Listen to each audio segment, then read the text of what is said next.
En aquel momento, creo que alrededor de los 20 años, se me quedó claramente grabado en la cabeza una especie de círculo vicioso. Si quería tener la impresión de escribir bien, debía hacerlo como un hombre y mantenerme firmemente dentro de la tradición masculina. Pero, siendo mujer, no podía escribir como mujer si no violaba aquello que, diligentemente, trataba de aprender de la tradición masculina.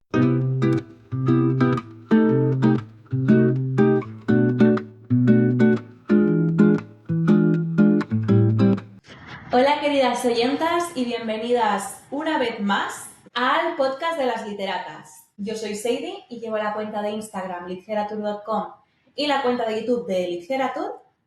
Y yo soy Marta y llevo las cuentas en Instagram y en YouTube de Antigona Lectora. Y bueno, por si no os ha dado una pista ya el título de este episodio, hoy vamos a hablar de una de nuestras grandísimas obsesiones literarias, que sabemos que es también la de muchas, que es Elena Ferrante. Y bueno, dedicándole un episodio entero, ¿no?, a esta señora, pues lo suyo sería haceros un poquito de biografía y contaros quién es ella. Pero no podemos hacer esto porque Elena Ferrante es un personaje totalmente anónimo que da las entrevistas por correo electrónico, que apenas hay fotos suyas. De hecho, es que las que hay ni siquiera se sabe 100% seguro que sean de ella. Y lo único que más o menos podemos decir con seguridad, ¿no?, es que es de origen napolitano.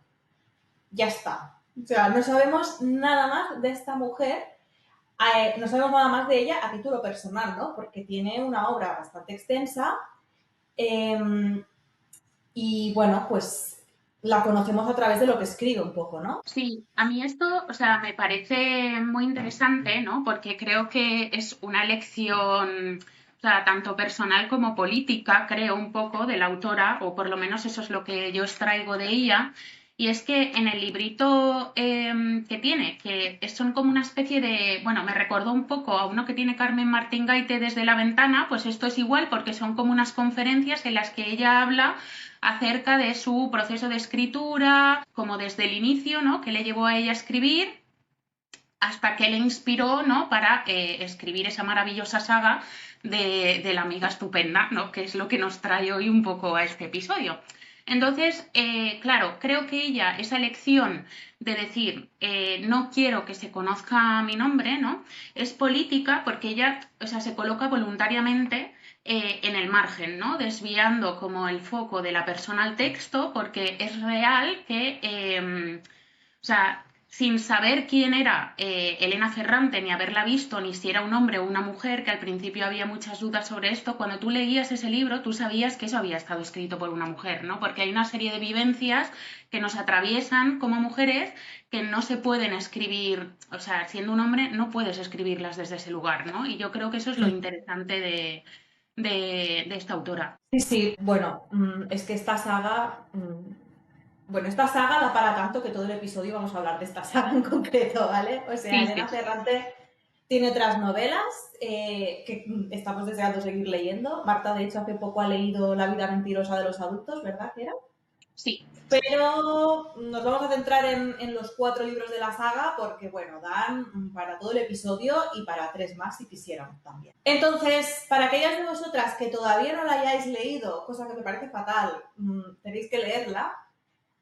Os vamos a hacer una breve sinopsis de cada libro, pero muy por encima. No os vamos a destripar ninguno de los múltiples salseos que se producen. Quizá en el episodio algunos sí, porque hay que comentar las cosas, pero bueno, para que os situéis o refresquéis la memoria a las que la leísteis hace tiempo, esta saga consta de 4 libros y sigue la historia de 2 amigas que son Lina y Lenú, originales de un barrio trabajador bastante empobrecido de Nápoles, y empieza pues cuando son 2 niñas pequeñas en los años, a mediados de los 50, creo que es más o menos, hasta casi la actualidad, o sea, la actualidad cuando se publicó esto, el 2000 y poco. Entonces es como toda la vida de las 2 amigas y los distintos caminos que ellas toman. Entonces el primer libro, que es La amiga estupenda, repasa un poco la infancia y la primera adolescencia de Lenú y Lila, Y ahí ya empezamos a ver, o sea, presenta un poco como el barrio, todos los personajes, los vínculos entre ellos, establece las bases de la relación entre las dos amigas y empezamos a ver las primeras grandes fracturas emocionales. Pero también os digo que el primer libro es como bastante de, pasan cosas chulis, ¿no? Pero es bastante como de presentación y de sentar las bases para todo lo que viene después. El segundo libro es Un mal nombre. Este se centra más en la adolescencia y primera juventud, hasta los 20, 20 y pocos de ellas dos llega. Y aquí vemos ya la primera separación entre los caminos de Lenú y Lila. Mientras que una tiene la oportunidad de seguir estudiando y recibir una educación, cosa que ni sus padres ni nadie en el barrio prácticamente ha podido hacer, lo que la lleva también como a salir del barrio y conocer otro mundo, ¿no? La otra se queda en el barrio encerrada en, pues, en ese microcosmos, ¿no? que representa. Y también en este libro tenemos que decir que ya empieza el salseo fuerte y hay las primeras traiciones y pasan cosas que, bueno, en fin, nos contaremos, pero muy fortimers. El tercer libro es Las deudas del cuerpo. Aquí ya las dos amigas son totalmente adultas y trata temas pues del cuerpo, la maternidad y cómo esa eterna comparación entre ambas empieza a llegar ya como a unos niveles bastante potentes, ¿no? O sea, siempre hay como... Tiene una relación entre simbiótica y de competencia que es súper interesante, que ya desgranaremos más adelante. Y yo creo que es en el tercer libro donde realmente esto llega como al extremo, ¿no? Y el cuarto y último libro de la saga es La niña perdida, que este libro pues ya abarca un montón de años. Creo que empieza que ellas tienen 30 y algo y se extiende pues hasta que son ancianas prácticamente. Es un libro, ¿no?, que narra pues todo el paso de la madurez a la vejez de las dos amigas y en el que sufren, ¿no?, una serie de pérdidas, porque bueno, a ver, en 50 años pierdes cosas y pierdes a personas, ¿no? Entonces es como el tema central de este último libro y pues aquí ya es el desenlace, ¿no? La historia termina y nos tenemos que despedir de ellas, cosa que nos dolió muchísimo. O es que yo, la verdad, que al principio, ¿no? Cuando empiezas a leerlo, crees que, o sea, no sabes como la magnitud de lo que estos libros como van a calar en ti, ¿no? Es como, bueno, a ver qué me depara esto, incluso a veces entras ahí un poco y es como, no sé muy bien, esto es un poco lento, pero es que luego eso, es que, bueno, yo no puedo olvidarlas, de verdad. Sí, sí, a mí de hecho me pasó esto porque hay gente pues que entró a través de la serie, o sea, creo que a ti te pasó, ¿no? Sí, sí, sí, fue mi Y, caso. y la amiga que me dejó el primer libro también entró a través de la serie y se compró la saga pues como para saber cómo terminaba, ¿no? Y yo entré a través de los libros totalmente a ciegas y se lo comentaba a Marta, o sea, yo lo iba leyendo y era como de, bueno, a ver, o sea, sí, se lee rápido porque se lee rápido. No sé si me está enganchando mucho, pero también soy consciente, es una saga, son libros largos, entonces dale una chance, ¿no? Y, jolín, o sea, para el final del primer libro yo estaba enganchadísima y los otros tres los pedí en la biblioteca a la vez, me los leí de, vamos, de corrido. Sí, además yo creo que ella construye, o sea, ahora lo hablaremos, ¿no? Pero creo que construye muy bien como la psicología de todos y cada uno de los personajes, ¿no? Incluso, eh, o sea, como en el barrio también, ¿no? Que el barrio no deja de ser como un personaje más dentro de esta saga, ¿no? Este barrio napolitano, que creo, ¿cómo se llamaba? No me acuerdo. Pero bueno, creo que está como muy inspirado un poco en las vivencias personales de la propia autora, ¿no? Y creo que para ella era importante, de hecho, o sea, si habéis leído la saga, os recomiendo que leáis el libro Desde los márgenes, porque ahí habla mucho sobre la saga y sobre cosas que a ella le interesaban. Y habla mucho, ¿no?, de la diferencia, por ejemplo, que lo hablaremos más adelante también, del lenguaje y de cómo ella quería visibilizar una serie de cosas, ¿no? Pero no acababa tampoco como de plasmarlo del todo. Entonces, como que una cosa es la lengua hablada, ¿no? Y todo lo que representa, y otra cosa la lengua escrita, y a ella no le salía como el poder reflejar 100%, pues igual ese dialecto napolitano, a diferencia Mm. del más convencional o academicista, ¿no? que no tiene ese dialecto.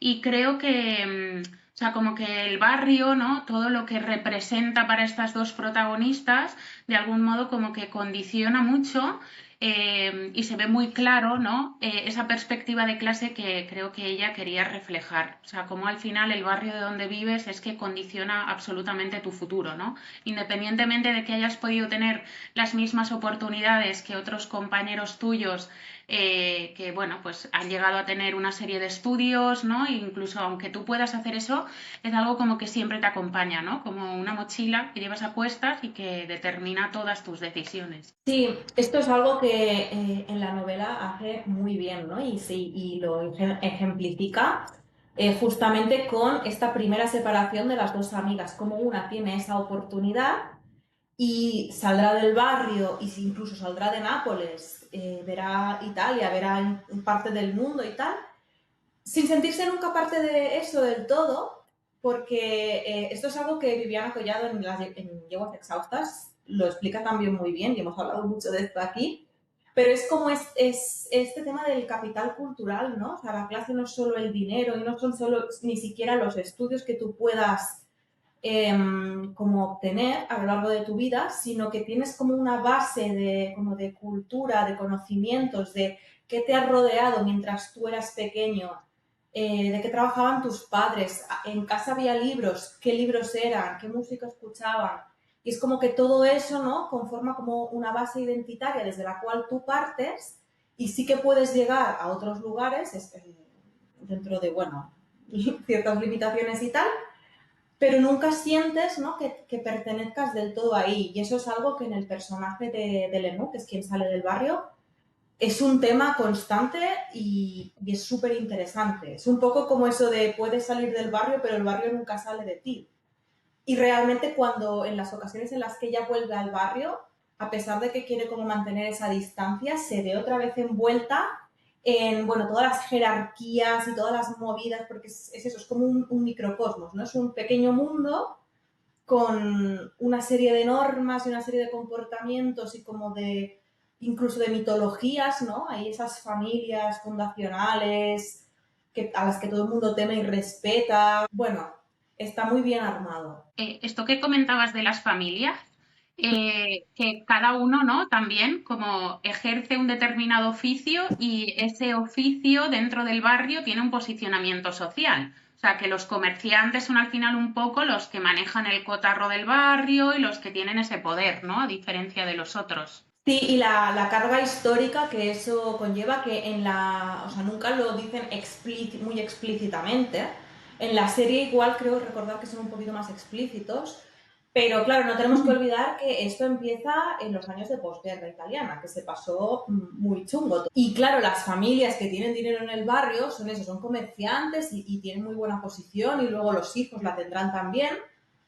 Pero tira un poquito para atrás, ¿por qué estas familias tienen tan buena posición siendo comerciantes? Claro, ¿de dónde vienen? ¿De dónde sale ese dinero? Y esto también, toda la parte política tiene muchísimo peso en la historia. En ese sentido, el barrio, ¿no? Y todo, como todas estas jerarquías y estas corrientes políticas que se expresan en el día a día de los que viven allí y que muchas veces vienen como de rencillas de los padres y los abuelos que se van como perpetuando, creo que representa muy bien, ¿no? Lo que es la historia contemporánea de todo el país, porque lo que pasó, o sea, lo que pasa en este barrio de Nápoles pasaba en otros. Y es muy interesante también cómo, sin ser algo en lo que ponga como un, bueno, eh, es un tema importante, ¿no? Este como de la política y las jerarquías y todo eso, pero no es como súper explícita de dónde viene. Siempre queda como un poco ese pasado brumoso, como mitológico, ¿no? Pero que si sabes un poco de historia, pues tú puedes más o menos adivinar por dónde van los tiros y está muy bien reflejado. Sí, o sea, yo creo también como lo interesante de esta saga es que ella es como muy sutil, ¿no? Es como un poco sibilina en el sentido de que plasma las cosas, ¿no? Y las denuncia, pero no lo hace tampoco como de una manera muy explícita, ¿no? O que vayas a decir, joder, me voy a encontrar aquí un libro de historia o muy político, pero sí que está ahí, o sea, está presente. La denuncia que ella hace a todo esto, ojo, porque claro, pone sobre la mesa muchas cosas como el tema de la mafia y todo esto, que es peliagudo, ¿no? Y que de algún modo hay mucha gente que no se atreve, ¿no? A visibilizar. Sí, y bueno, esto que decías, ¿no? De que es muy sutil y muy sibilina, a mí es una cosa que me gustó mucho porque, y también es parte del por qué el primer libro, o sea, no se me hizo pesado, pero como que me lo leí un poco de vamos a darle una oportunidad a todo esto.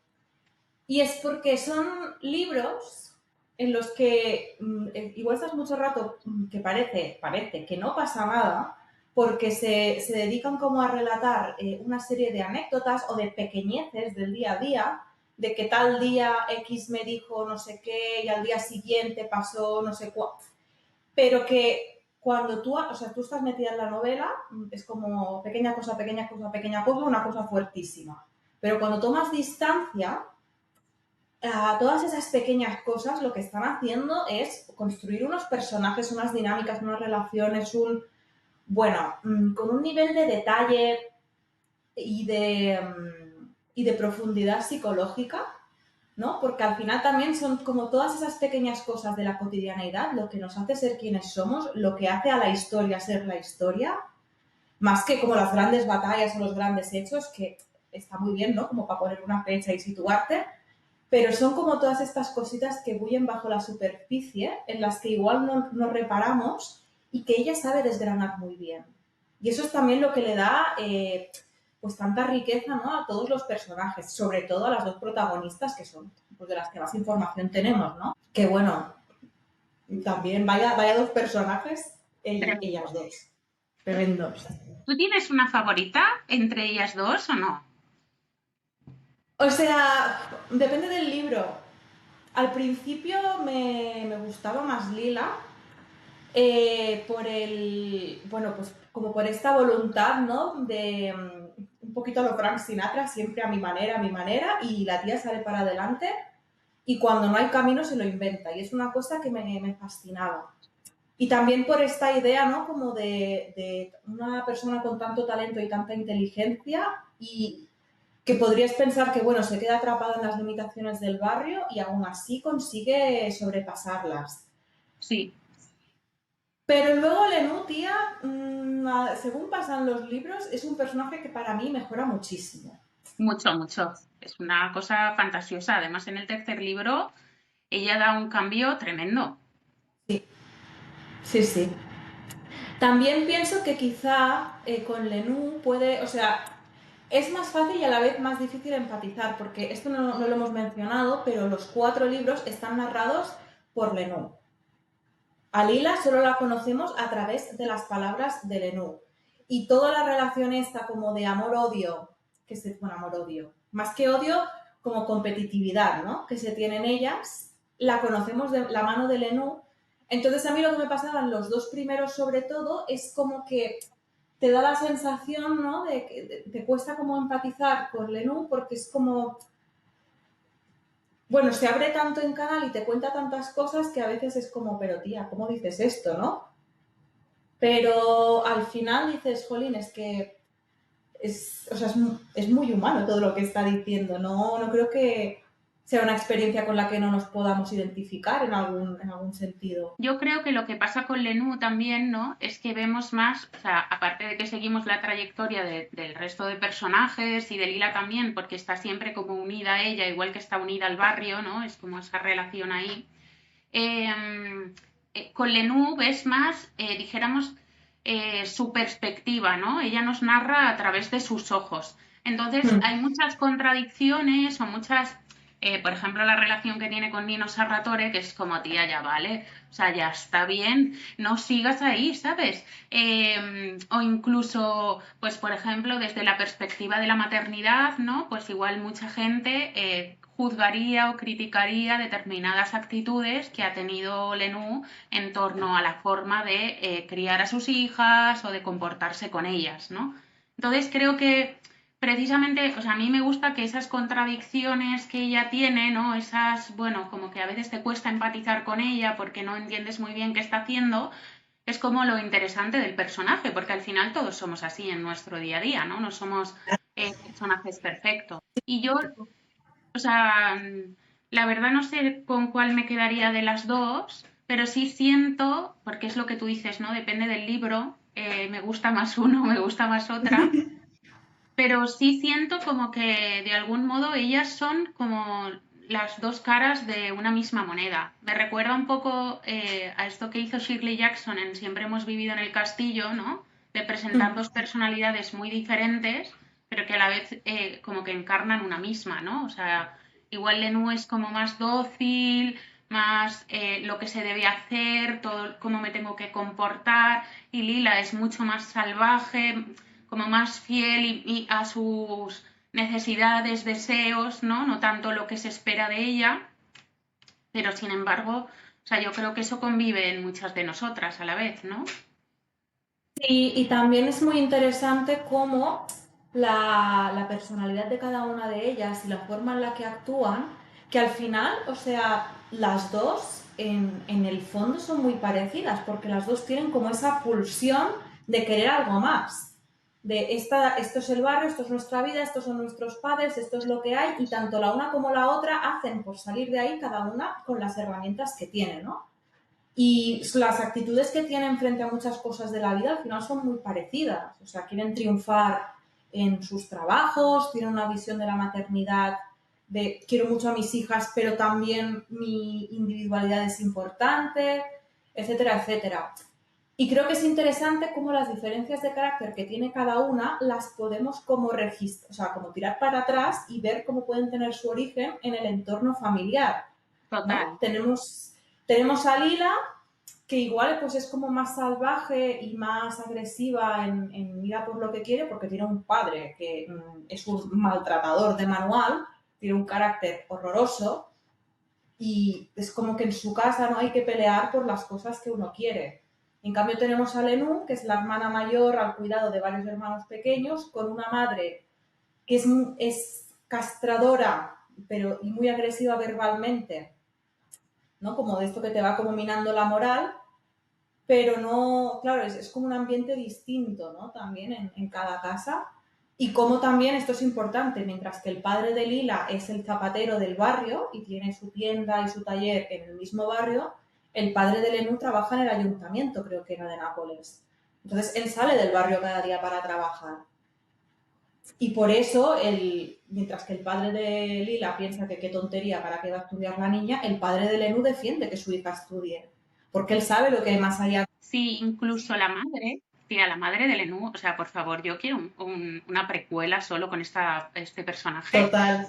porque incluso la madre, desde esa como dominancia hacia la hija, ¿no? Esa dureza que tiene con ella, que siempre la machaca, lo hace para que ella no sea igual que ella. O sea, que es algo como muy contradictorio y algo pues que, bueno, igual es cuestionable, pero ella no quiere que su hija sea una chica de barrio, que se case, que tenga hijos, ella quiere que estudie de algún modo, ¿no? Y le exige como para que sea la mejor, para que siempre esté como en lo más alto. Sí, sí, que además es contradictorio porque cuando Lenú por fin lo consigue, que está estudiando y sigue estudiando y sale del barrio y tal, luego la madre como que le sale, no sé si celos o la rabia, ¿no? Como de decir, joder, mi hija ha hecho lo que yo no he podido hacer. Que Sí, creo que incluso hay un momento que se lo dice. Yo soy igual de inteligente que tú, lo que no tuve las mismas oportunidades o algo así. Es muy... La relación de ellas dos, uf. sí, bueno, yo es que hay un momento, creo que es el tercer libro, el tercero o el cuarto, no estoy segura, cuando la madre está en el hospital, esa conversación que ella tiene, ¿no? Que cuando le confiesa todo esto de yo siempre he sabido que tú eras la única que podía hacer esto, ¿no? Y tal. Bueno, es que a mí bueno, es que no puedo con esa escena. Y luego cuando la vi, porque yo me leí los libros también un poco como tu amiga, en plan vi la primera temporada y fue como necesito saber qué pasa. Y luego cuando lo vi en la serie fue como, madre mía, qué bonito esto, o sea, de verdad, no podía con esa relación. Sí, También es interesante, ¿no? Ver porque tanto en el caso de Lila como en el de Lenú, como en el de otros personajes del barrio, la vida de los padres, ¿no? Está como contada a pinceladas por aquí y por allí y sirve como de background, ¿no? Para en quienes se convierten todos estos personajes. Pero a veces nos olvidamos de que, bueno, es que la generación de los padres es la generación que se ha comido la guerra. Y es una generación que ha vivido muchísima miseria y cuyos padres, claro, los ejemplos que ellos tuvieron en casa serían los que serían. Entonces, también a pesar de la violencia o del no haberlo sabido hacer mejor como para intentar sacar a tus hijos adelante y empujarles a tener algo más de lo que tuviste, también es un contexto importante, ¿no? De, bueno, es que estas personas, claro, vienen de lo que vienen. Sí, total. Sobre todo porque también te permite entender, ¿no? Pues a personajes igual como la madre de Lenú a la hora de actuar con sus hijas o, bueno, el padre de Lila, que no está justificado en absoluto, pero entiendes de algún modo por qué ellos ejercen esa violencia hacia sus hijas y no tienen otro tipo de herramientas como para poder educarlas, ¿no? No hay como igual una serie de conversaciones o no hay ninguna muestra afectiva hacia ellas. Sí, es que algo que me parece muy interesante de todos estos libros, que un poquito lo hemos comentado ya con lo de Lenú, es que te muestra muy bien quiénes son todos estos personajes y puedes, aunque no les justifiques y digas qué estás haciendo, pero les puedes entender muy bien. Y esto creo que le permite a Ferrante, pues lo que decíamos, ¿no? Hablar de temas un poco tabú, abrir melones enormes y cuestionar muchos aspectos, ¿no? De la vida en el barrio y de la vida en general sin pelos en la lengua. Y hacerlo de una manera que tú puedas ver muchas cosas tuyas o de tu entorno reflejadas, ¿no? En esa psicología de personajes, aunque no siempre te guste lo que ves, que es un poco lo que nos pasa con Lenú. Y creo que esto, por ejemplo, en los personajes de Lenú y Lila y en cómo ella retrata esa amistad entre mujeres, creo que está muy bien hecho, ¿no? Porque es lo que... Hay muchas contradicciones en esta amistad. Incluso hay gente a la que le puede parecer que ellas dos no son amigas realmente, ¿no? Porque también tenemos como una imagen muy idealizada de la amistad en general, ¿no? Y como que no todas las amistades, o sea, evidentemente una amistad sana y idílica no es la que tienen ellas dos en muchas ocasiones, pero eso no quita que se quieran muchísimo, que se admiren, que sean amigas. Eh, bueno, es una relación súper compleja y creo que está muy bien desgranada.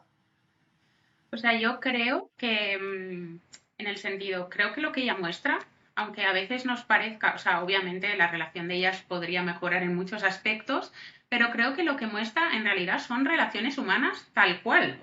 Igual nosotras pertenecemos como a una generación, ¿no? En la que nos hemos hecho cuestionarnos todo este tipo de cosas alrededor de los vínculos, ¿no? De la afectividad, la comunicación, cómo tratar al otro y demás.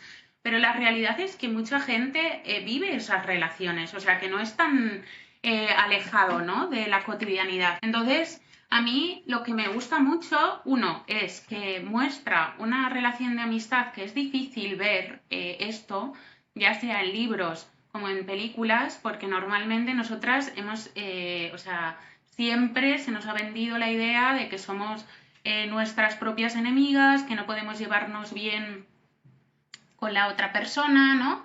Y creo que ella rompe un poco con esto, un poco haciendo alusión a lo que, al fragmento que he leído al inicio, ¿no? De intentar romper con todo lo que tiene que ver con lo masculino para escribir desde su propio yo, ¿no? Desde su propia voz. Y a mí esto es algo como que me gusta mucho, también porque rompe con, o sea, con muchos tópicos, arquetipos en torno a las relaciones con nuestras amigas desde la perspectiva masculina. Totalmente. También creo que es algo muy interesante porque retrata una cosa que a mí me fascina mucho, ¿no? Que son como estos vínculos de muchos años. Sobre todo vínculos que tú mantienes desde que eres pequeña y que creces con el vínculo. Porque, claro, tú evidentemente no eres la misma persona con 8 años que con 18, que con 40, y en muchas cosas maduras, en otras cosas avanzas y tal. Y sin embargo, la gente que te conoce desde que eres pequeña, desde que eres adolescente, a veces se pueden quedar como atrapados, ¿no?, en esa imagen de ti a esa edad, y el vínculo se puede como quedar congelado en una serie de dinámicas dañinas que igual si ellas dos se hubiesen conocido de mayores no tendrían la relación que tienen. Y esto creo que es súper interesante que se retrate, porque también creo que es un tipo de dinámica relacional que no se ve a menudo y que sin embargo en la vida real se da muchísimo. O sea, ¿quién no ha tenido una relación de hermanos complicada por este mismo motivo, ¿no? Porque os conocéis desde pequeños y no podéis salir de ciertas dinámicas. O con tu mejor amiga de primaria. Jolín, es lo que tú dices, ¿no? Son relaciones muy humanas, muy reales, y que sin embargo no vemos representadas porque ni son idílicas ni son demonizables tampoco del todo. Porque no puedes negar el amor que hay detrás y lo que se quieren y cómo se apoyan de la mejor forma que saben también, porque también tienen las herramientas que tienen ellas. Sí, sí, total. Yo, es verdad que estos debates los he tenido con varias personas en torno a la relación de Lila y Lenú, y yo soy una fiel defensora de que ellas se quieren. Igual cometen errores a la hora de quererse o desde qué lugar se quieren, pero lo hacen desde sus propias limitaciones emocionales, que son pues las que han ido construyendo su personalidad desde que son niñas, ¿no? También hay algo como muy interesante. Claro, yo solamente he leído la saga de las dos amigas y la vida mentirosa de los adultos, ¿no? Pero se ve que hay como, o sea, como esta intencionalidad que Ferrante pone en querer narrar como desde dos amigas, esa raíz como de una obra de Cabarero, que es una autora que, bueno, yo he estado indagando un poco, pero no conocía, que se llama Non credere diabere dei diritti. Bueno, yo no sé italiano, pero igual si la buscáis. Y son como dos chicas que se llaman Emilia y Amalia, ¿no? Son como dos amigas. Entonces, hay como un momento de ruptura entre las primeras obras de Ferrante, al inicio como que ella narra desde una primera persona, que algunas creo que son incluso escritoras, las protagonistas, ¿no? Como su propia historia. Y yo de algún modo siento, o sea, ella ponía una frase así, ¿no? Como que decía, dicho de forma sencilla, a partir de las dos amigas, yo cuento mi historia para que tú me la cuentes a mí, ¿no? Y creo que eso es un poco lo que intenta hacer Elena, porque ella en realidad está escribiendo su propia historia, pero lo hace para escribir la historia de Lila. O sea, como para mantener en esa memoria o dejarla escrita de algún modo, ¿no? Y esto me pareció como muy bonito, como esa forma de narrarnos a través de la otra. Que además creo que esto es muy definidor de la amistad femenina como todavía la entendemos hoy, ¿no? O sea, por un lado, es lo que hablábamos, que quizá ahora nos hemos deconstruido un poco en ese sentido, pero siempre se nos ha enseñado a las mujeres a competir la una con la otra.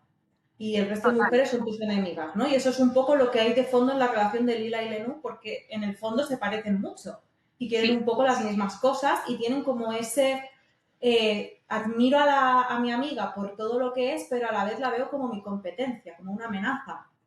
Y luego por el otro hay como este aspecto de la amistad femenina que es el contarnos, ¿no? El narrarnos, el ir a tu amiga y soltarle tremenda turra de lo que te ha pasado esta mañana.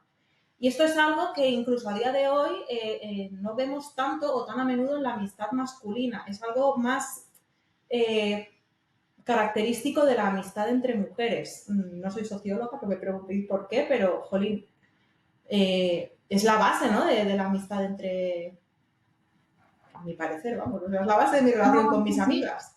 O sea, yo creo también porque tiene que ver, ¿no?, con que a las mujeres siempre se nos ha educado mucho como para estar en contacto con nuestra parte emocional, ¿no? Es como que esa parte no se nos ha mutilado de algún modo, como ha pasado con los hombres, que es como no llores, no puedes mostrar porque es de débiles, ¿no? Es de mujeres o de niñas. Entonces, yo creo que esto lo refleja muy bien, ¿no? De algún modo, como ese contar y en esa intimidad con la otra, ¿no? Pues al final también nos vamos, o sea, construyendo nosotras mismas a través de la narración de ella y también como colectivo en el sentido, ¿no? Porque ponemos de manifiesto muchas cosas que nos ocurren, que no solo le ocurren pues a Lila o a Lenú, sino que nos ocurren a muchas de nosotras, ¿no? Porque yo me he visto reflejada en muchos momentos en vivencias que ha tenido Lenú como en vivencias que ha tenido Lila, ¿no? Y al final son o sea, ellas nos están contando algo individual, pero que apela a lo colectivo. Esto mismo, esta experiencia está representada en la saga porque hay un momento en el que Elena, que es Lenú, se convierte en escritora. Y la primera novela que ella publica, que está basada en una experiencia suya personal, claro, llega al barrio y del barrio todo el mundo haciéndose vistos de, oh, una chica del barrio ha publicado un libro, o sea, esto es algo inaudito, porque en ese momento la mitad del barrio es analfabeto, ¿sabes? O sea, o no ha tenido una escolarización propiamente dicha y tal. Y lo lee mucha gente del barrio. Y creo que dos de las amigas de la infancia, creo que Gigliola y otra más, hay, en un momento concreto que se encuentran con Lenú después de que haya publicado esta primera novela y le hacen justamente este mismo comentario de me he visto reflejada, es que solo una mujer podría haber escrito esto, es que como lo describes es lo que nos pasa a todas. Y creo que eso es muy bonito, ¿no? Como esta idea de lo personal es político, lo individual a lo colectivo. Y me gusta un poco este juego metaliterario que tiene la saga de lo mismo que provoca en sus lectoras, como que encuentra su eco en lo que ocurre dentro del libro, ¿no? Porque al ser una de ellas escritora y estar contando la propia historia, es como, entras como en un bucle bastante guay. Sí, es muy bonito esto que hace. Bueno, yo es que pues la amo, no puedo decir otra cosa de esta persona, porque me parece como de un ingenio que es eso, ¿no? De cosas como tan pequeñas que parecen que son nimias o que pasan desapercibidas en nuestra cotidianidad, que al final es un poco, o sea, si nos ponemos a analizar, por ejemplo, que ahora hablaremos de ello, ¿no? Cómo ejerce la violencia o el poder, no es a través de grandes cosas visibles, o sea, que tú veas, porque eso es muy fácil de identificar, ¿no? Incluso como de algún modo censurar y decir, no, esto no es válido, pero eso opera, o sea, como si fuera una especie de telaraña que es pues mucho más extensa porque es en las pequeñas cosas del día a día, ¿no? En torno, pues, todo el tema del machismo, racismo, ¿no? Toda la violencia al final es institucional y es muy pequeñita. Y creo que esto, pues, es lo interesante como de todos estos 4 libros, que son como cosas muy pequeñas, pero que conforman un todo, ¿no? Y, y creo que esto también se ve muy bien, ¿no? Además, como decía, pues en la violencia que ejercen, o sea, desde los padres, los esposos, los vecinos, ¿no? Cómo les dicen constantemente a las mujeres cuál es su lugar, qué es lo que pueden hacer y qué es lo que no pueden hacer, ¿no? Y cómo ellas se van quedando como un poco en los márgenes, ¿no? Es como que yo siento como que en ese barrio es que al final, tú lo has dicho, es un microcosmos, ¿no? De nuestra sociedad y vi muy reflejada como todas esas dinámicas de dominación y de como de ellos son los que mandan y los que gobiernan y ellas están un poco relegadas a lo que se espera de ellas. Sí, y muchas veces aisladas entre ellas porque las dinámicas relacionales que operan entre Lila y Lenú, ¿no? Esta complicidad de entiendo por lo que estás pasando, queremos las mismas cosas, etcétera, etcétera, y esta competitividad de tú puedes conseguir algo que yo no puedo conseguir, se ve también en el resto de chicas de su edad que son como el grupito, ¿no? De chicas que crecen juntas de yo quiero el hombre al que tienes tú, o yo quiero tener este trabajo, tú eres madre y yo no, tú has conseguido ganar tanto dinero, casarte con uno rico, yo también quiero eso. Y creo que a la vez, ¿no? Conforme se van haciendo mayores se van dando cuenta que tienen mucho más en común o sea, tienen más por lo que estar unidas que por lo que estar separadas. Pero toda esta competitividad que se les instaura desde pequeñas, ¿no?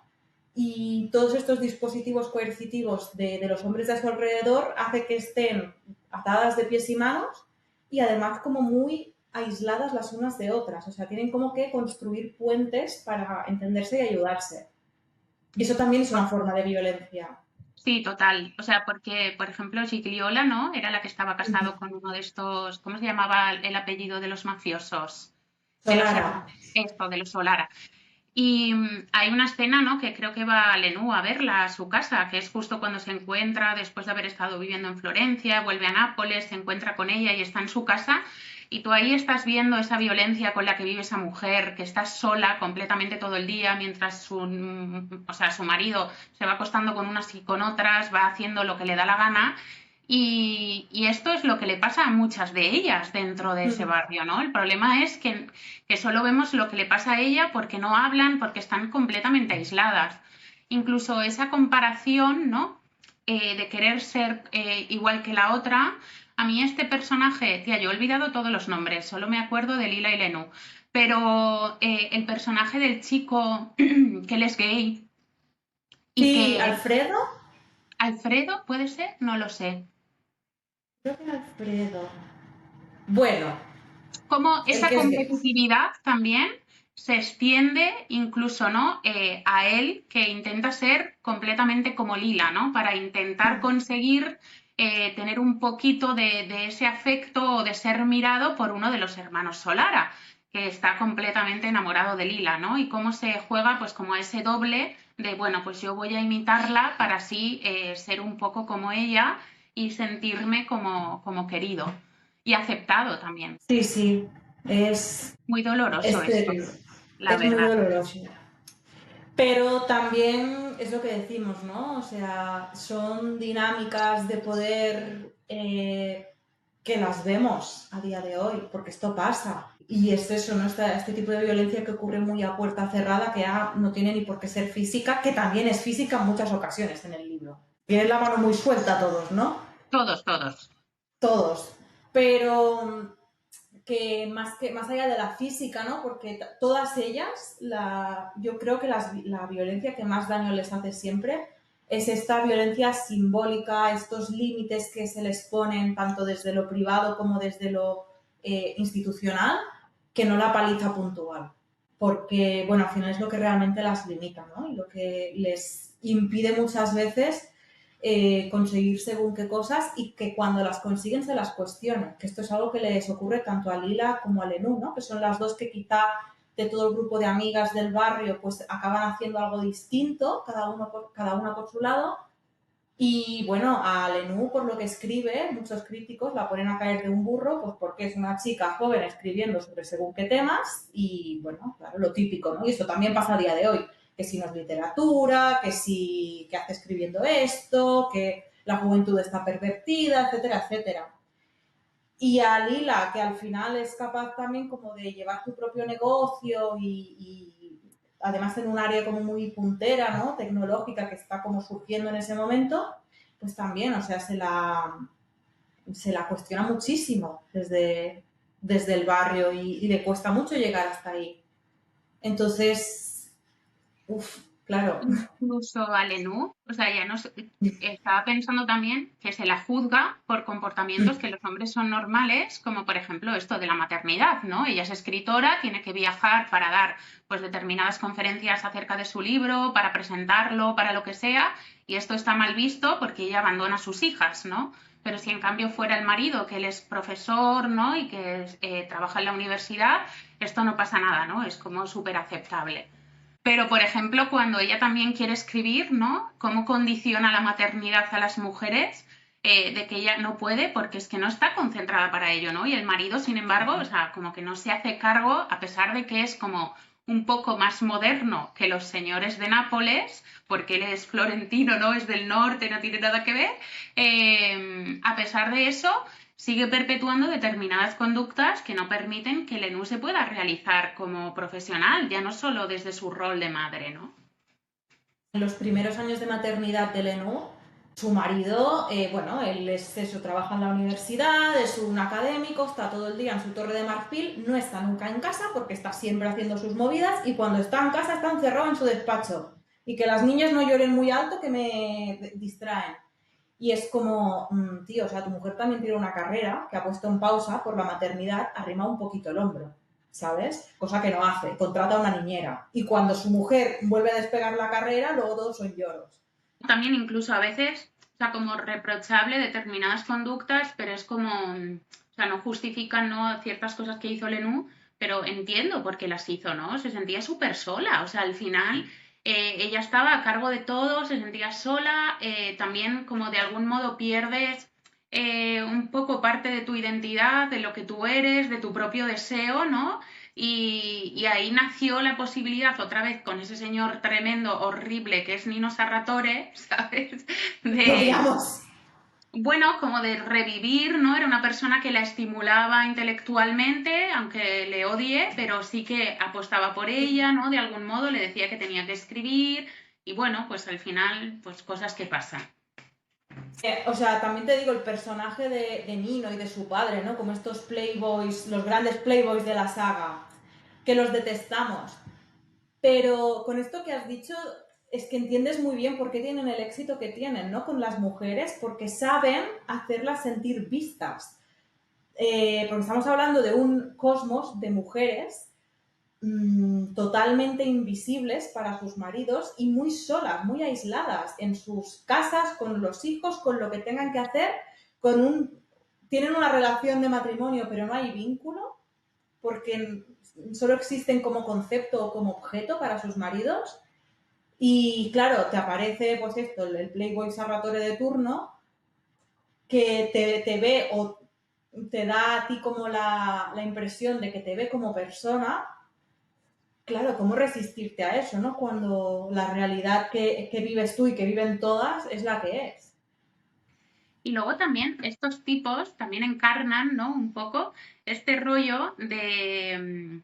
me gustan estas tías que son súper guays, súper inteligentes, son la hostia, pero luego, sin embargo, cuando ya consigo tener una relación con estas tías, las anulo completamente, ¿no? Y ya lo que me gustaba de ellas parece como que no me gusta, ¿no? Entonces, es como, bueno, es que no puedo con estas personas, pero sí que creo que también a Nino, a pesar de que me cae fatal, entiendes un poco qué le lleva a ser como es, ¿no? También teniendo un poco ese referente del padre, pues bueno, es que el señor que es terrible, pero sí que, bueno, pues entiendes un poco qué le ocurre a él, porque esa necesidad todo el rato, ¿no? De sentirse visto, como de despuntar, de ser una persona exitosa, y como la única forma igual que lo consigue, pues es a través como de las relaciones con muchísimas mujeres, ¿no? Bueno, porque este señor es un mediocre que lo único que sabe hacer bien es trepar a través de sus relaciones personales con mujeres bien situadas. Si Nino Sarratore fuese un señor actual, sería el típico falso aliado de los cojones que tiene el labio de Tinder que es feminista y luego quedas con él y suelta tremendas machiruladas que te caen de la silla. Bueno, también creo que es esto que comentas, ¿no? Es este tipo de señores que le llaman la atención las mujeres pues con algún tipo de talento especial y que cuando consiguen tenerla hacen lo que pueden por anularla. Porque es de esta gente, ¿no? Que busca la brillantez ajena, pero no como algo a lo que admirar o valorar por sí mismo, sino en la medida en que eso le sirve de reflejo a su propia genialidad. En plan, le interesa Lenú, ¿no? O Lila en su momento, porque puede hablar con ellas de sus movidas que lee y de las cosas que piensa, y ellas le pueden entender. Y ellas son capaces de ver lo inteligentísimo que es él. Que a mí esto es una cosa que me da una pereza espantosa. Pero también te reconozco que yo he sido la adolescente que ha caído por señores así, porque es que, bueno, Total, pero al final, o sea, para mí ellas estaban como a un nivel muchísimo más superior que Nino. El total. problema era que de nuevo se vuelven a posicionar como esas jerarquías en la relación pues, cotidiana y que tenemos las mujeres con los hombres, ¿no? Y como que de algún modo no creemos que nosotras podamos estar nunca a la altura de ellos, ¿no? Ellos, o sea, y le daban mil vueltas a Nino Sarratore y a todos los demás, pero sin embargo había una parte de ellas como que, bueno, pues que esto al final es cultural y educacional y son esas barreras, ¿no? Que pues no permiten que creamos que podamos estar como al mismo nivel que estos señores. Y Nino sí lo ve, por eso las trata como las trata. Claro, total. Y luego otra cosa que me parece como muy interesante en torno a cómo se ve cómo opera la violencia es el tema del lenguaje, ¿no? Porque, bueno, en los libros yo no los he leído en italiano, pero si ves la serie doblada hay mucha diferencia entre los dialectos napolitanos, ¿no? Y dijéramos el italiano convencional, academicista, ¿no? O romano. Y entonces esto de algún modo también me gusta porque Elena Ferrante pone el foco, ¿no? En quién puede contar las historias, ¿no?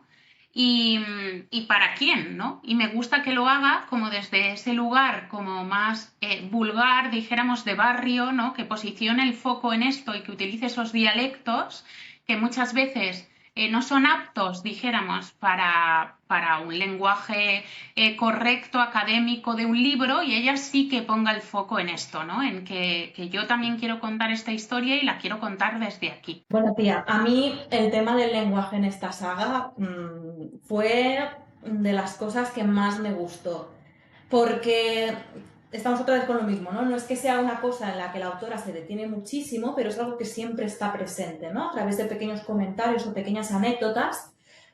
Y claro, o sea, yo como filóloga, encantada, porque además uno de las ramas que más me gusta a mí de la lingüística es justamente esta, ¿no? Lo que se conoce como sociolingüística, que es un poco el estudio de cómo interaccionan lenguaje y sociedad. El lenguaje como marcador social de clase, de pertenencia a cierto grupo, y cómo el usar un lenguaje u otro, dependiendo de la situación, puede ser un acto político. Porque, claro, tú tienes como la gente del barrio, ¿no? Que muchos de ellos son incapaces de usar, de hablar, de escribir y de entender el italiano más académico o más de la RAE italiana, digamos, ¿no? Como el correcto. Pero, por ejemplo, para personajes como Nino, Lila o Lenú, que sí que dominan el italiano académico, pero su dialecto es el napolitano, cómo el ser capaces de transitar entre uno y el otro es visto como una habilidad envidiable, ¿no? Y el hecho de decidir usar uno u otro, como evidencia, pues eso, ¿no? O la voluntad de desligarse de su identidad de barrio o la voluntad como de marcar pertenencia. O sea, por ejemplo, en el caso de Lenú, ella vive obsesionada con perder el acento napolitano, con que no se le note la procedencia, porque no es suficiente con hablar correctamente desde un punto de vista gramatical o escribir correctamente, sino que incluso las cadencias, el acento, eso hay que perderlo. Y en cambio, cuando vuelve al barrio, le cuesta cero coma ponerse a hablar en napolitano y a insultar al que la pisa en el autobús, ¿no? Como para hacerse valer y decir que también soy de aquí, no me podéis pisotear. Es que a mí este tema o sea, podríamos hacer otro podcast hablando solo de esto, porque me fascina. Sí, es muy interesante. A mí también me gustó mucho esto, ¿no? Sobre todo porque creo que hay pocas autoras que lo hagan. Para mí es como importante que se representen otras realidades que no sean siempre como las de desde el centro, ¿no? Supongo también porque yo, o sea, obviamente no tiene nada que ver mi barrio con el de ella, pero sí me siento identificada en muchas cosas, esa pertenencia, ¿no? De nunca voy a ser suficiente, intentar como ese desclasamiento para ser aceptada, ¿no? Y la importancia que tiene el lenguaje, o incluso que esto lo hablaba, es que, bueno, Viviana, pues le vamos a hacer aquí otro podcast a ella, pero lo hablaba también, ¿no? Los referentes culturales que tú tienes, como algunos son válidos y es como, wow, ¿cómo no conoces, yo que sé, a The Cure? Pero sin embargo, escuchar a los chichos es algo como negativo, ¿no? En nuestro caso, hablando de nuestros referentes culturales. Y supongo que a ellas les pasa lo mismo, ¿no? Como ensalzar determinados elementos es como algo súper, qué persona tan culta, y sin embargo otros es como que vulgar, ¿no? Esto no es aceptable. Sí, que de hecho el tema del capital cultural y los referentes culturales es también un gran tema en este libro y el gran esfuerzo que hace Lenú para leer todo lo que se supone que tiene que leer y saber todo lo que tiene que saber como para marcar esa pertenencia y marcar como esa entrada, ¿no? En el mundo de lo académico, etcétera, etcétera. Y hay algo que, haciendo un apunte súper rápido del lenguaje otra vez, me parece como muy interesante. Ella acaba escribiendo, ¿no? Y acaba escribiendo mucho sobre su propia experiencia. Son libros bastante autobiográficos y son libros que se publican en italiano, en el italiano académico.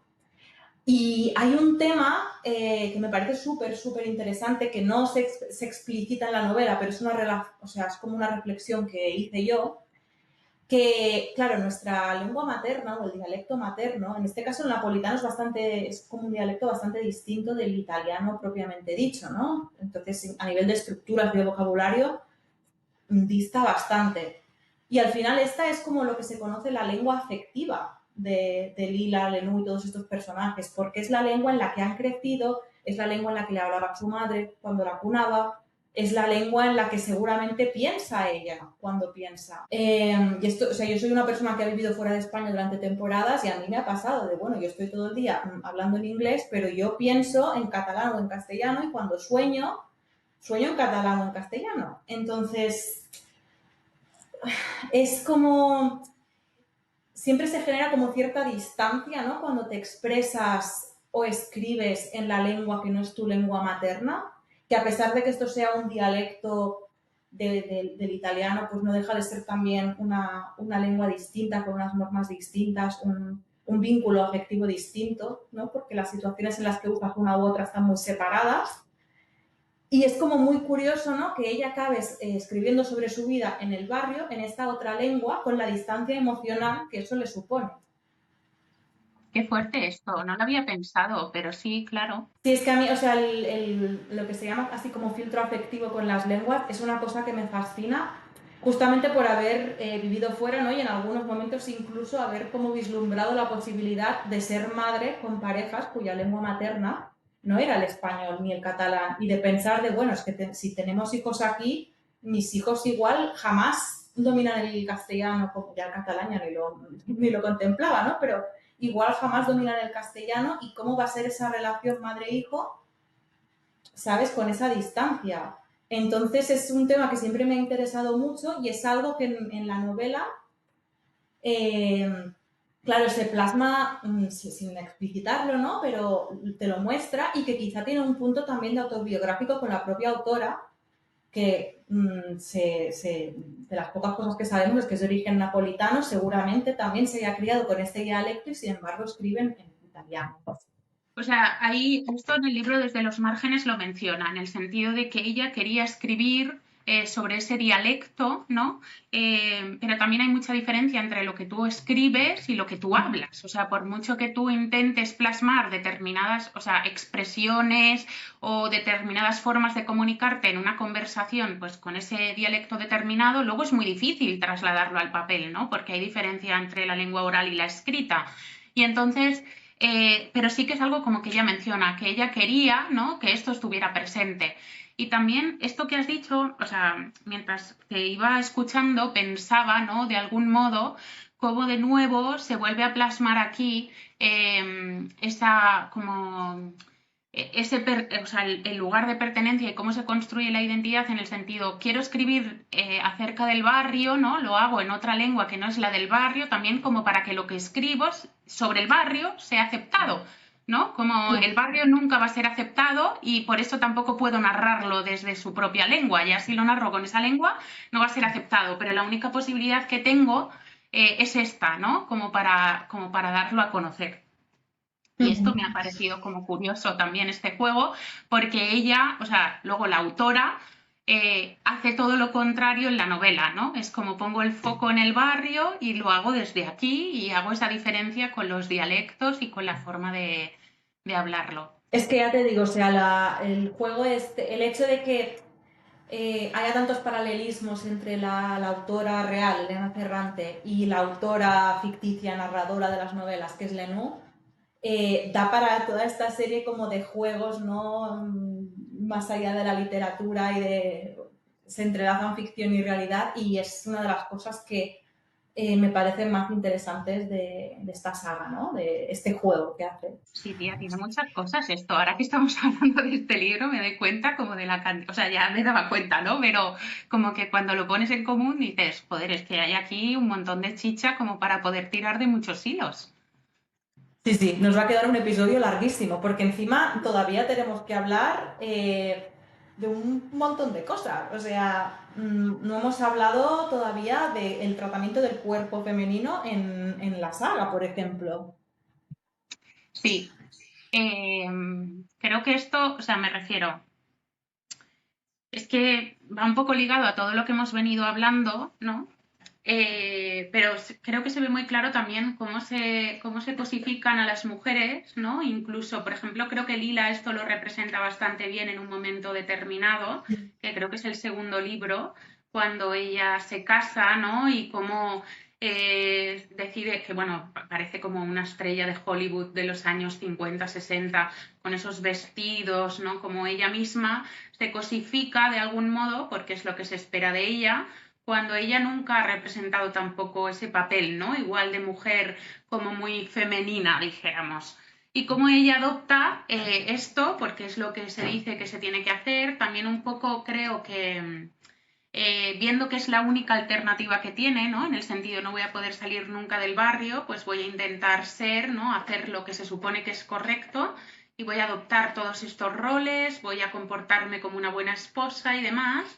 Y luego, como incluso haciéndolo, ¿no? Ella sigue recibiendo como la misma violencia, ¿no? Al final da igual lo que hagas con tu cuerpo, da igual bueno, pues que decidas seguir las normas o no, porque siempre vas a estar pues en el punto de mira. Sí, de hecho, o sea, los comentarios que se hacen acerca de Lila más adelante, cuando ya abandona, ¿no? Como esta etapa de tengo que ser la tradwife perfecta y ir siempre impecable, que pasa bastante más de su imagen, vuelve un poco, ¿no? Como a quien era ella de niña, de yo estoy centrada en otras movidas, no tengo tiempo para hacerme la permanente y las uñas. Los comentarios acerca de cómo se ha dejado, qué estropeada está, con lo guapa que ya era, no sé qué, son heavies. Y también, o sea, esto es importante, creo, el tema del cuerpo y sobre todo del capital erótico, ¿no? Que eso Total. siempre tiene mucho que ver con la mirada masculina. Cómo se convierte también como en un factor de competitividad entre las dos amigas. Porque para Lenú, Lila siempre es como la más guapa y la más delgada y la más estupenda, y ella, en cambio, en comparación, pues que si lleva gafas, que si no sé qué, que si no sé cuántos, y es como... Sí, o sea, yo creo que esto es algo que nos remarcan mucho, ¿no? Desde que somos muy niñas, el tema como de la belleza, ¿no? Al final nuestra identidad se construye única y exclusivamente bajo ese parámetro. Da igual que seas una niña muy lista, que seas hábil en otro tipo de destrezas que no sean ponerte un pintalabios bien puesto, ¿no? Y hacerte el contouring, pero claro, es como lo que se nos ha enseñado, ¿no? Nosotras tenemos que ser guapas, porque tenemos que ser guapas para conseguir un marido, para conseguir una buena posición social, ¿no? De hecho, sea una mujer que igual es culta también no interesa, molesta, ¿no? Porque sabe demasiado y es como, bueno, que no sea tonta, pero que sea muy guapa, que no sea muy tonta, pero tampoco que sea listísima, ¿no? Y creo que esto es algo como que Lenú siempre carga con ello, también un poco por cómo los hombres erotizan y cosifican a las mujeres, en el sentido, ella siempre ha vivido con esa comparación porque siempre le han dicho, ¿no? Todos los hombres le han hecho saber que Lila era como el ideal de belleza y ella quedaba un poco más en el margen, ¿no? Igual no una mujer tan vista. Y esto, o sea, yo creo que es una herida que la acompaña durante todos los cuatro libros. Bueno, es que ser la amiga fea en la adolescencia abarca mucho, ya te lo digo yo. Muchísimo, muchísimo. Es terrible. Y, Jolín, en relación con esto que estamos hablando del cuerpo y de la cosificación del cuerpo femenino a manos de los hombres, todo el tema de la sexualidad femenina en la saga, que Ojo, ojo. no hemos hablado de esto aún, pero... Tía, es fuerte, ¿eh? Porque, o sea, es que es todo el rato, tía, todo el rato, todas esas cosas, toda esa pequeña violencia, en plan, no pueden ser dueñas de su propia sexualidad, porque hagan lo que hagan, siempre está mal, ¿no? O sea, cuando Lila de repente se muestra así como la femme fatal, está mal, porque fíjate, está mostrando, va buscando, solo quiere esto, ¿no?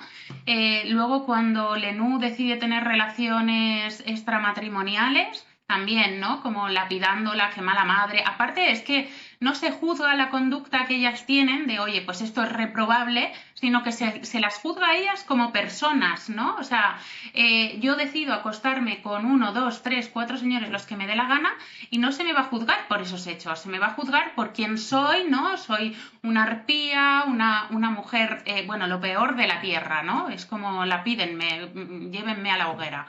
Entonces es como horrible, tía. Me hace gracia como... No me hace gracia, realmente no tiene ni puta gracia, ¿no? Pero cómo representa lo contrario, ¿no? Que es esa frigidez o ese de estoy teniendo relaciones porque las tengo que tener. Que eso en cierto modo lo encarna muy bien Lila, ¿no? En su primer matrimonio, que ella se casa y en la misma boda descubre a su marido, se le cae la careta y es en plan de ¿qué hago yo con este señor? Y que a raíz de ahí yo creo que ella arrastra una herida durante mucho tiempo que la impide disfrutar del sexo, que es algo que no nos también, otra vez, no nos lo dice súper explícitamente en la novela, pero hay una serie de anécdotas y detalles que nos indica un poco esto. O sea, hay una conversación que Lila tiene años después con Lenú, en la que, bueno, el que fue como su gran amor, ¿no? Con Dino Barratore, que ella dice de, bueno, yo tenía relaciones con él pues porque, o sea, no me importaba tenerlas con él aunque yo no las disfrutase. Así como con otros hombres pues las he tenido obligada, con él las tenía porque quería, pero no porque me lo pasase bien. Y eso pues nos da un poquito de pistas de, bueno, es que Lila igual es una de esas mujeres que ha habido tantísimas que se han pasado toda la vida pues haciendo de muñeca hinchable de sus parejas, hablando en plata, sin darse la oportunidad o sin que se la den de explorar su propio deseo, su propio cuerpo y disfrutar, ¿no? de las relaciones. Y esto también se juzga, porque hay un momento también que Nino hace un comentario feísimo acerca de Lila, de que está mal hecha para la vida, incluso para el sexo, que eso o sea, yo me quedé muerta de, pero ¿de qué vas? Cabrón, o sea, se juzga a una de las dos amigas por disfrutar de su sexualidad y a la otra se la juzga por frígida, que de nuevo es lo que pasa siempre, ¿no? Pero Sí, y luego, claro, también con respecto a esto, ¿no? De cómo se han asumido que las relaciones, o sea, dentro de las relaciones de pareja hay como una obligación por parte nuestra, ¿no? De cumplir con nuestros deberes matrimoniales que pasa por tener que acostarte con el maromo de turno, que es el que con el que te has casado o te han casado, ¿no? Entonces, esto creo que también o sea, lo pone mucho de manifiesto, sobre todo en en ese primer matrimonio que tiene Lila. Y luego también creo que pone, bueno, no quiero desvelarlo tampoco, pero como las relaciones, o sea, ese tendencia pedófila de los hombres con mujeres menores. Esto también es algo que aparece en la novela y que, uff, sumamente duro. Y también como nosotras muchas veces nos posicionamos ahí, ¿no? Un poco o sea, como en consecuencia de no soy aceptada, no soy querida, soy como la fea, la menos, ¿no? Como la que se me hace un poco de menos y viene cualquier tipo y de repente yo acepto y consiento esas relaciones cuando en realidad, ojo, ¿eh? bueno, es que al final volvemos a lo mismo, ¿no? Es decir, si todo tu valor como persona reside en tu capital erótico, que es Total. algo que solo un hombre puede validar, tú vas a hacer lo que sea por esa validación, Mm. ¿sabes? Y es un tipo de dinámicas que tristemente se dan mucho y te vendrá el señor viejo verde de turno y te dirá, no, pero es que ella consintió. Bueno, Vamos a ver. bueno. No, o sea, mírese en un espejo, ¿quién va a consentir nada con usted?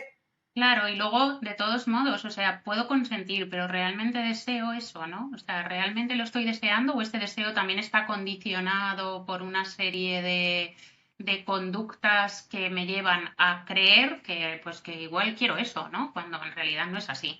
Porque luego se ve Claro. muy bien en ese personaje como las contradicciones que ella tiene cuando recuerda esto. Sí, bueno, es un consentimiento muy manipulado al final. Y muy manipulado o sea, por parte del mismo hombre que se aprovecha de esa situación siendo perfectamente consciente que se está aprovechando. Total. Porque los hombres tontos no son, ¿sabes? Se lavan las manos, pero saben perfectamente lo que están haciendo. Entonces es como, bueno, cuestionable es poco, ¿sabes? Y luego hay algo que me gusta mucho de algún modo es que no hemos hablado de él, pero me parece un personaje también interesante, que es Enzo, que es el último marido, que como él respeta, bueno, respeta, es que tendría que ser lo normal, ¿no? Pero dentro de ese mundo tan violento, como él respeta, por ejemplo, pues que Lila no quiera mantener relaciones sexuales con él, ¿no? O incluso dormir con él, que duermen muchas veces separados, y aún así él la quiere y la respeta, ¿no? Que a veces eso le pueda generar contradicciones, porque sí que creo que hay un momento como un poco de reproche por parte de él en un momento determinado, pero sí sentí, ¿no? Como que, bueno, pues también hay pequeños personajes masculinos construidos desde otro lugar. Sí, bueno, de hecho creo que es el único. Este, Sí, bueno, él igual, este chico Alfredo, ¿no? Que es un poco como la sí, disidencia. sí. A ver, también nos tenemos que decir una cosa. Si bien casi todos los personajes masculinos tienen cosas muy cuestionables, los femeninos también tienen lo suyo. Sí, sí, sí. O sea, al final todos son humanos y tal. Y hay varios personajes masculinos que a pesar de los pesares dices, bueno, lo puedes entender más o menos y mm, tal. Pero para mí Enzo fue el único personaje masculino de toda la saga que realmente dices, jolín, qué señor más mono, por favor. Sí, sí, la verdad. Es el Yo único que salvo. me da pena porque creo que pasa un poco desapercibido entre, bueno, pues entre tanto movimiento y tanta violencia y tantas historias que ocurren a su alrededor, pero sí que había cosas que yo, pues bueno, con esto, con el tema de la sexualidad me pareció algo como muy importante, ¿no? También que plasmara, pues que hay formas posibles de relacionarnos que no sean siempre desde el deber o la obligación de nosotras mismas con ellos, ¿no? De decir, pues tengo que convivir con este señor y me tengo que acostar sí o sí con este señor, ¿no? Bueno, es que en ese sentido Enzo es un gran ejemplo de lo que debería ser una relación amorosa, sana y desde la horizontalidad. Porque no solo esta como falta de jerarquía dentro de la pareja, no solo la vemos en el plano de la intimidad física, sino que también en el plano intelectual o de los Total. cuidados y económico, ¿no? Porque al final con este marido es con el que Lila monta como su negocio y ella, digamos, que es como el cerebro detrás de todo, pero lo montan juntos y van a una y son socios. En los cuidados de los hijos también van a una y se reparten las tareas. Y es más, Enzo muchas veces es el que arrima más el hombro porque la otra está haciendo como sus proyectos. Entonces, eh, está muy bien, ¿no? Que entre tanta violencia y tanta jerarquía y tanto horror, te muestre, ¿no? Que también pueden ser distintas las cosas. Sí, y también la aceptación de una mujer que se ha separado, ¿no? De su marido, que tiene un hijo a cuestas, que esto era algo impensable en la época en la que se escribe como esta historia, ¿no? Que otro hombre pudiera aceptar eso, el decir, pues vivo con una mujer que ya ha sido casada, ¿no? Y además tiene un hijo y además hay una fama detrás de ella de que es una buscona, o sea, ojo, ¿eh? Sí, sí, yo, bueno, le quiero mucho a Enzo, la verdad. Ay, sí, yo. Es mi crush de la serie porque tampoco puedes tener ningún otro, ¿sabes? O Sí, sea, perfectos sí, son total. para echarse a llorar. ¿Qué nos falta por comentar? Sí, o sea, creo que lo hemos comentado más o menos todo. O sea, como que hemos ido haciendo un repaso de muchas de las cosas que aparecen Mm. en los libritos. Pero yo, antes de que cerremos como este episodio, sí que quería preguntarte cuál ha sido como tu libro favorito, si tienes alguno. Es difícil porque cada uno tiene como su intríngulis y como su encanto, pero creo que he visto en perspectiva. eh, el que más me ha gustado ha sido el último. Y sé que es un libro que a mucha gente se le hace como pesado justamente porque abarca como muchísimos años y entonces hay como, pasan como muchas cosas como muy rápido y tal, pero me gusta justamente porque creo que es el que tiene como la mejor época de la amistad entre Lila y Lenú. Y se ponen como muchas cosas sobre la mesa de otros personajes, ¿no? Como muchas resoluciones de conflictos y de dinámicas dañinas. Hay como cierta intencionalidad de reparación en varios casos. Y sobre todo, pues eso, ¿no? Ellas se vuelven a encontrar ya de mayores, siendo madres, Lenú vuelve al barrio, y recuperan la amistad que quizás siempre tendrían que haber tenido, ¿no? Desde un lugar mucho más relajado. no hay tanta competitividad, ya no hay tanta suspicacia, solo queda pues como el cariño, ¿no? Y el saber, ¿no? Se tienen la una a la otra. Y eso me pareció súper bonito. También pasan muchas desgracias en el cuarto libro, pero creo que este es mi favorito y por esto. Para mí ¿El tuyo? también es mi ¿Sí? favorito. Sí, el cuarto, sí, sí. Precisamente por eso. O sea, además creo que ellas como que se sinceran mucho, ¿no? En ese último libro y llegas como a entenderlas mucho más. Entonces, para mí, Mm. vamos, sin duda. Sí, también es que al final, o sea, lo piensas y dices, bueno, tiene una relación complicada a través de los años, pero es que de esos años que pasan muchas temporadas separadas, que apenas se ven, que se llaman de vez en cuando. Entonces también es difícil, ¿no? Reparar ciertas heridas o reparar las relaciones cuando no tienes ese cara a cara y esa cotidianeidad, ¿no? Total. Esos puntos de encuentro. Sí, yo creo que, o sea, creo que también que es como de los más bonitos por el apoyo que se dan ellas en torno a los cuidados de la maternidad, ¿no? A pesar de todo lo que ha pasado, es como que siempre están ahí la una para la otra. No sé, yo es que las amo, es que no puedo decir nada, la verdad. Nada, eso, ya hemos llegado como al final de este episodio. Esperamos que os haya gustado mucho. Queríamos seguir hablando de Ferrante porque, como veis, pues nos quedamos muy obsesionadas y un poco huérfanas después de este episodio, o sea, de estos episodios.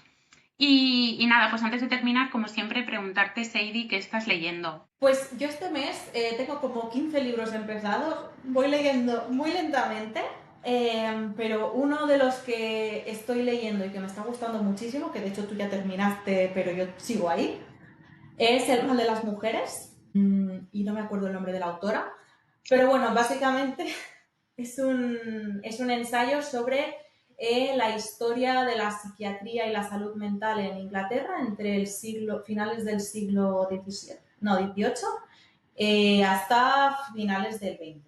Entonces, es súper interesante, es denso en el sentido de es mucha información y es un ensayo histórico y tal, con perspectiva de género, perdón que no lo he dicho, y me está gustando un montón.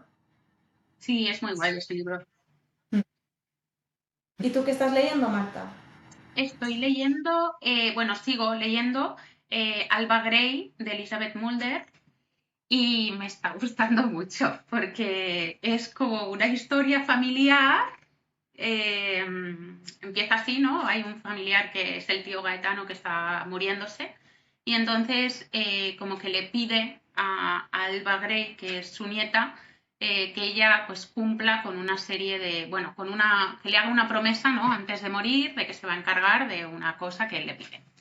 Y entonces, bueno, pues son como 3 episodios en los que inicia con esta muerte de este familiar y luego como el transcurso de los años, ¿no? Es una historia como, o sea, tampoco es que pasen grandes cosas, pero lo que más me está gustando es como la forma de narrar de Elizabeth Mulder, porque es como muy preciosista, tiene unas descripciones, o sea, sumamente, o sea, muy bonitas y aparte como muy visuales, ¿no? Muy cinematográficas. Entonces te describe un palacio, bueno, es que es una pasada. La verdad es que estoy como muy metida en esa ambientación y estoy ahí disfrutándolo mucho. Tía, qué guay. Yo tengo muy pendiente, o sea, esta novela me llamó la atención cuando salió la edición que tienes tú, porque la portada, claro, es como un amarillo chillón con un dibujo que parece de Kiss Van Dons en blanco y negro, o sea, es muy llamativo. Pero no conocía a la autora ni sabía mucho más y a raíz de todos los vídeos y todos los posts que le ha dedicado Mónica de La Balda Silvestre, jolín, tengo muchas ganas de leerla y ahora que lo estás leyendo tú, pues más todavía, ¿sabes? Sí, es un librito muy guay, la verdad. Yo creo que merece mucho la pena. Además, ella es una autora muy desconocida, que su obra, o sea, tiene muchísima obra y mucha no está reeditada. Entonces, bueno, señores editoriales, si queréis reeditar sus libros, seríamos felices. Y bueno, hemos llegado al final del episodio. Disculpadnos por los spoilers, que hemos hecho alguno, pero es que se tenían que comentar las cosas bien. Pero bueno, leed igualmente a Ferrante, que hay muchísimas cosas que no hemos dicho aquí que ocurren y que son muy fortísimas y que os va a encantar. De mientras, pues como siempre, que sobre todo, sobre todo, sobre todo, que leáis mujeres.